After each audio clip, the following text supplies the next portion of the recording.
What's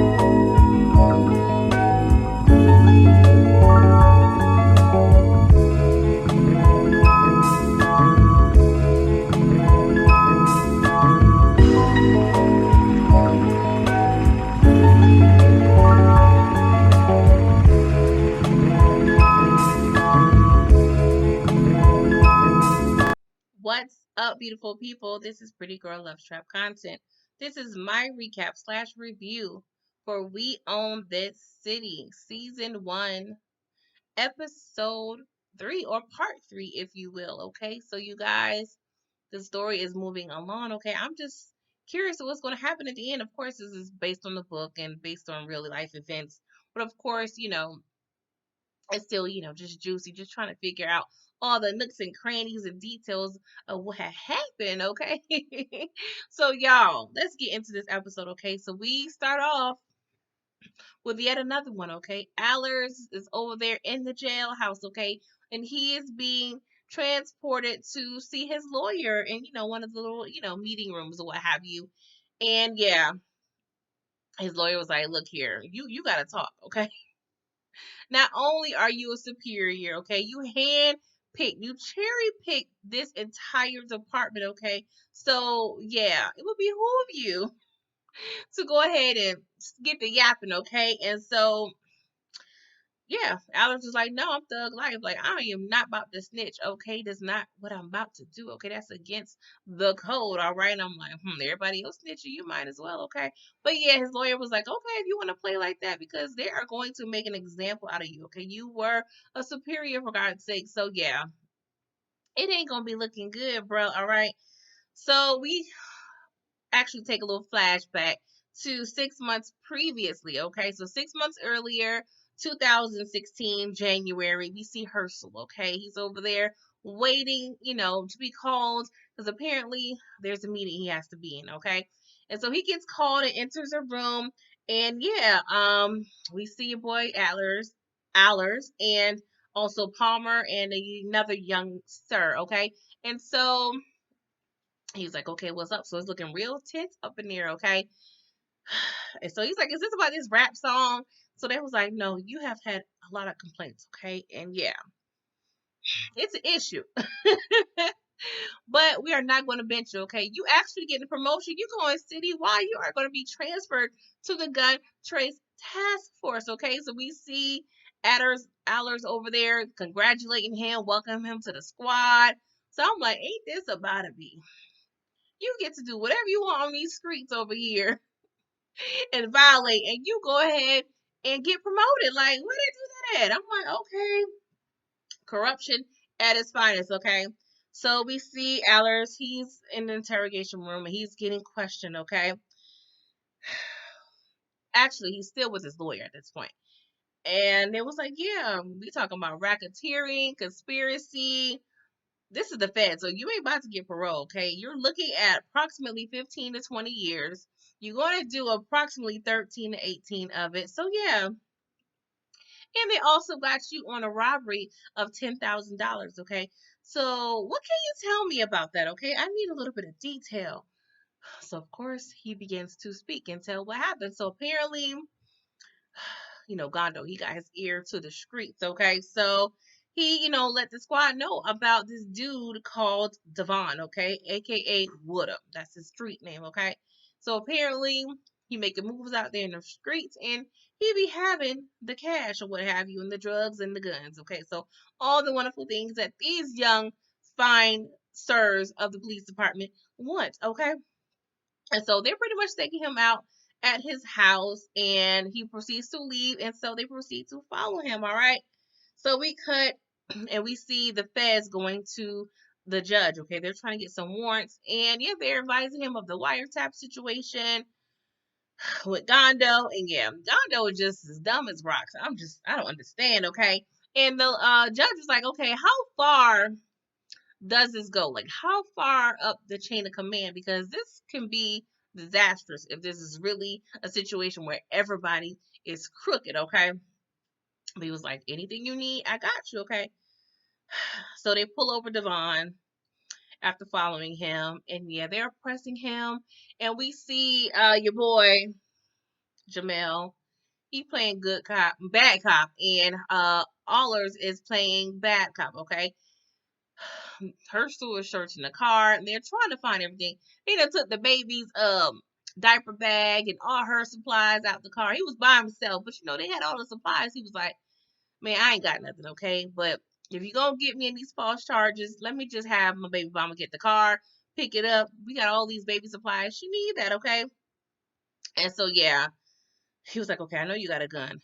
Allers was like, "I'm trying to help you out, sir. Do we need to go to the house to kind of see what's going on up in there?" And of course, Devon, of course, what can he do at this point? So yeah, y'all, they're going back to the house. So Nicole, she goes sees the commissioner, okay, and she's not really getting any help, with the consent decree, and she's over here doing all she can, poor little lady. Now we know this character is not based on a real person, but is actually, a composite of multiple people. So we know, of course, not one person was doing all this, but it was a group of people. But the efforts, nonetheless, are duly noted. Okay, and so y'all, they searching Devon's house, y'all. They tearing the place up. That's what I don't like about police. Now I get it. Some of these people are criminals, but y'all ain't gotta tear up the people furniture. I'm just saying, like, suppose they ain't paid for it yet. We don't want, Renison to come and try to pick the stuff up and it's damaged. Like, that's gonna come out of pocket. Like, that ain't considerate. But yeah, they're all up in the bedroom. They found actually two guns. So we see Allers over there in the closet being quiet, just shifting through the clothes or what have you. So he, gets questioned like, "Hey, find anything yet?" He was like, "No, not yet. We're gonna keep searching." So all the other cops leave the room. So he finds a shoebox with some money in it. So he proceeds to put it, in his little vest or what have you. So Herschel comes in, in the midst of it, but he doesn't really see the money being, taken. He was like, "You find anything yet?" And so Alex was like, "No, not yet." And Herschel was like, "Oh, okay." But you can tell Herschel was kind of like, "What you up to over there, bruh?" But yeah, Ella's over there being greedy and whatnot, okay? And so this is the $10,000 that the lawyer is referring to, all right? So all four of them, Herschel, Jamel, Gondo, and Allers, they are on the drive through, what have you. And Jamel, he's over there trying to finish the report, and he was like, hint, hint, wink, wink. How much money should I put that was seized up in this report? Okay, like, how do we make out? He was like, "Money, we ain't getting no money." I was like, "Oh Lord." He said he was not sharing in four ways. Okay, $10,000 sounds much better than $2,500. I'm just saying. Okay, so hers was still looking like, I don't trust this, but yeah, all right, Sarge, whatever. So we see Detective Suter. He's working on the murder case that he was assigned to.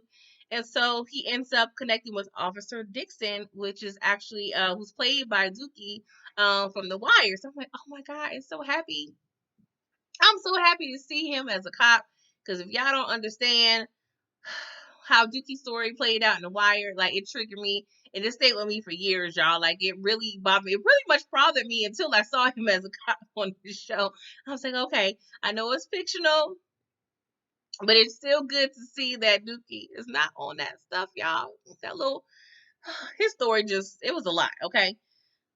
So yeah, he actually collected some rounds that occurred near the scene of the murder that Suter is investigating. He was like, my spirit said it, don't even worry about, logging that into evidence. But he took it upon himself to do some police work and, collected those bullets. And it's actually from a shots fired call. So technically there was no victims in that specific, case, if you will. But he decided just to, submit that information for evidence just in case. I was like, "You doing good, boy. That boy good." So, oh Lord, Nicole, she sees a poet, and there's actually a panel at this bookstore going on, and pretty much a panel that discusses police brutality and just all the issues that's going on in the community. And the poet, Tariq, is actually played by Donut. Well, Donut was his character in The Wire. I'm like, oh, see all these they did their thing. Like I really enjoy seeing people keep their loyalty and just really bringing back a lot of the actors from The Wire. Like, I just love seeing it. But yeah, he pretty much was like, I have no faith in this city, okay? Like, they have the people from Freddie Gray. They still, got paid. They wasn't charged. Like, there's no hope for us at this point. So yeah, I don't have any faith. The commissioner, he gives out his cell phone, offers, all these things, but he don't answer. Mm-mm. I was like, did you try to text him or anything? Leave him a voicemail? I'm just saying. Did you try your due diligence, Tariq? Okay. Let a sister know. So y'all, Jenkins and his partner, it's nighttime. Okay. They're on patrol. And their whole thing at this point is making sure the streets are clear. They don't want any murders. They don't want anyone to be murdered. So any, one that's loitering or just hanging out outside, they're trying to pretty much make them go inside to prevent harm because the mayor wants to make sure the murder rate is down. Okay. So they see two gentlemen on the stoop minding their own business. So your boy, Wayne Jenkins, he tells them like, hey, long story short, for your safety, I need you guys to go up in the house. And I was like, wow, I'm just chilling on my steps. He was like, I don't care. Just do as I say. He was like, all right, cool. So he goes down the street. He's actually the passenger. So his partner is driving. And he looks in the rearview mirror and realizes them dudes are still there. So he's like, all right, let's do a UE on these fools, okay? So they pretty much got in a whole altercation and they pretty much, trigger warning. Jenkins ended up wailing on this man, okay? Like, beating his behind. Like, it was a lot. And I'm just like, bro, like, what is the issue? Like, I just hate power hungry people. Like, so triggering, y'all. So, yeah. He ends up having a meeting of himself. Okay, another meeting is occurring where we thinking somebody about to get reprimanded. Okay, so Mikey Fries, I feel like that was his idol. Okay, he's always talk about Mikey Fries. So Mikey Fries and another, gentleman is in the office. And so, of course, Jenkins, he's shaking in his boots, honey. He is looking scared, all right? And so Mikey Fries was like, you effed up. You really effed up, okay? And Wayne, he nervous.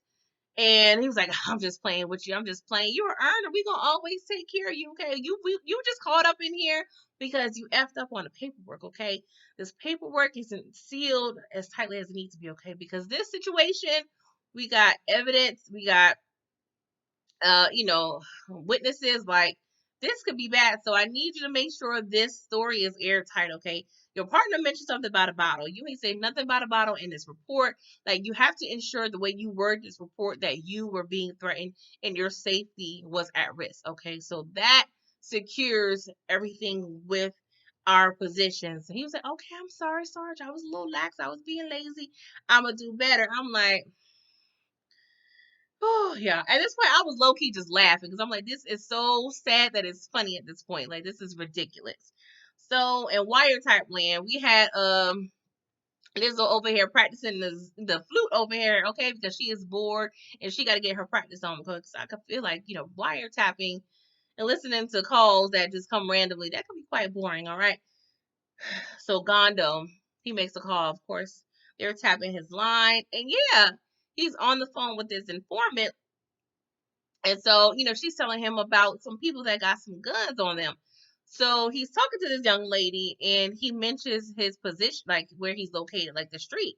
And so the Fed lady, she contacts her partner. He's outside, eating McDonald's, what have you. So she was like, where are you? Because we got Gondo on the wiretap. He's actually at a stop. Like, how fast can you get to where he is? So he's like, all right, shoot. So he had to put his Big Mac down. I'm like, what 1 minute had make a difference? I would have finished my Big Mac. I'm just saying. But anywho, he went over there to where Gondo was to see what's going on, okay? Long story short, it looks like, this man and this woman was in a situation where they was either trying to buy some drugs or doing a drop or something illegal, okay? And so the informant was saying, there was a gun. They're not finding the gun. So they end up searching the car because Herschel, he got the patience of nothing, okay? He goes in, starts roughing the guy up. We got Jamel over there stealing a 20 piece out the man's pocket. I'm like, hey, you gonna take his gas money? Like, that ain't cool. So they end up searching and finding a gun in the trunk. So of course they're all congratulating each other, and we see, the Fed man. I can't think of his name, but he's peeping and seeing all of this. Okay, and so he, when he gets back into the office, the Fed woman says pretty much like, when the victim makes a call at the jail, we need to make sure we have that recording because this can tie up, so many loose strings. Okay. So y'all, they're getting some work done. All right. So Suter and Dixon, they go to the scene of the crime, and Suter sees this young lady walking. Okay, and her name is Ebony. So he approached Ebony like, "Hey, Ebony, where you going? What you doing here?" He was like, "Well, I'm over here to see my boyfriend Tay." Okay, and he was like, "Okay, cool. Here's my card. If you find anything about this shooting, because he was questioning her about it."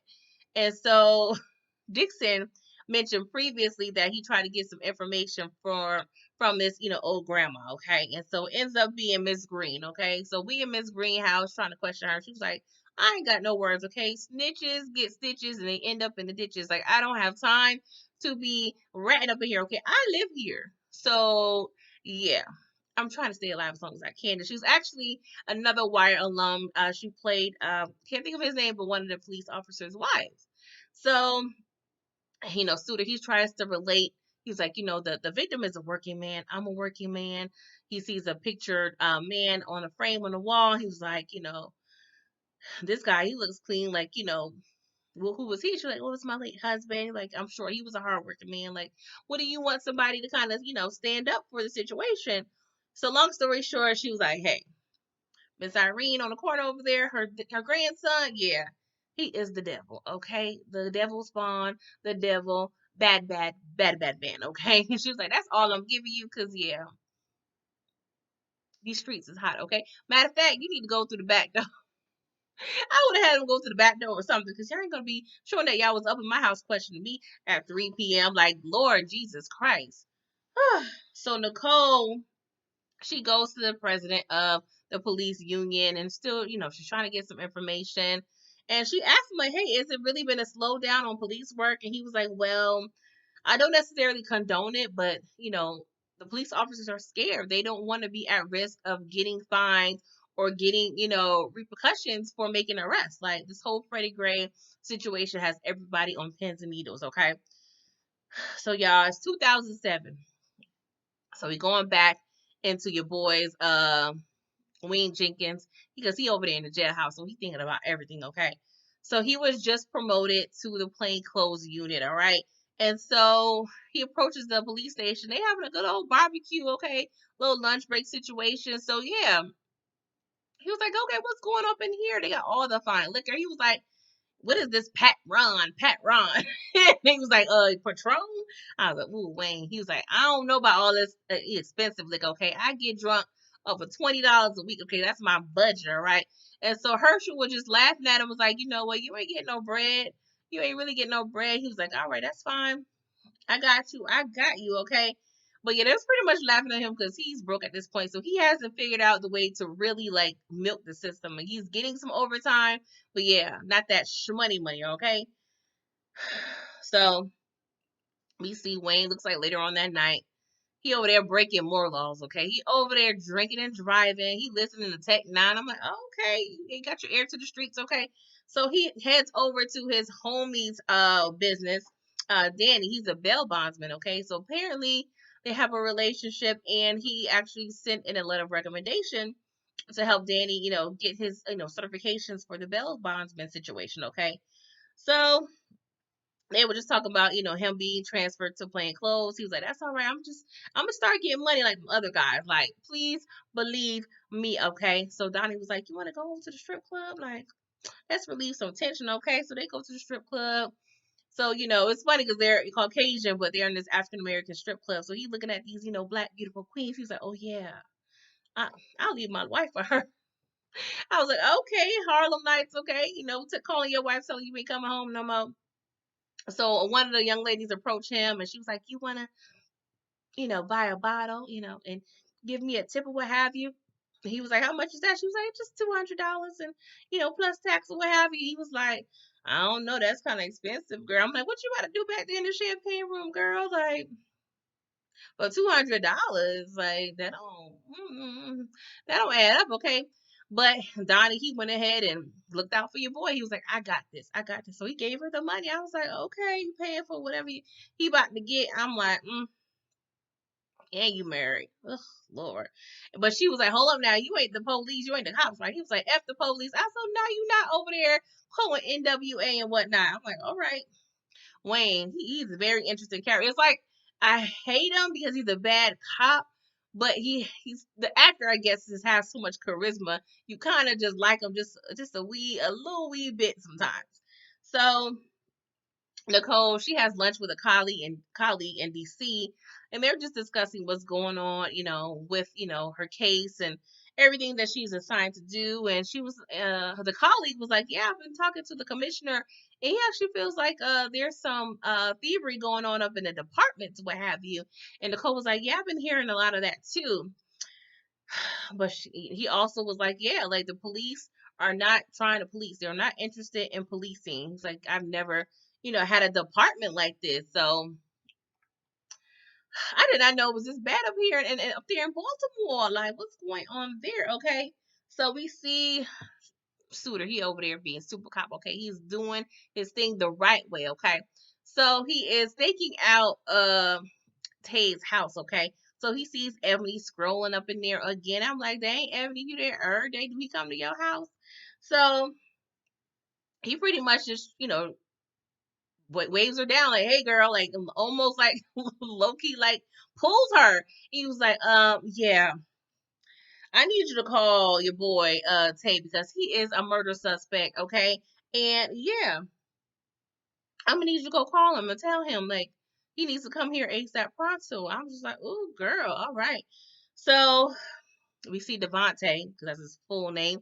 He gets arrested, and we see Suter. He goes home to his wife. It's like 3 in the morning, and he's really like happy, like he's really Ice Cube. And he was like, "Today has been a good police day, and yeah, let's go ahead and have some fun." She was like, "I guess."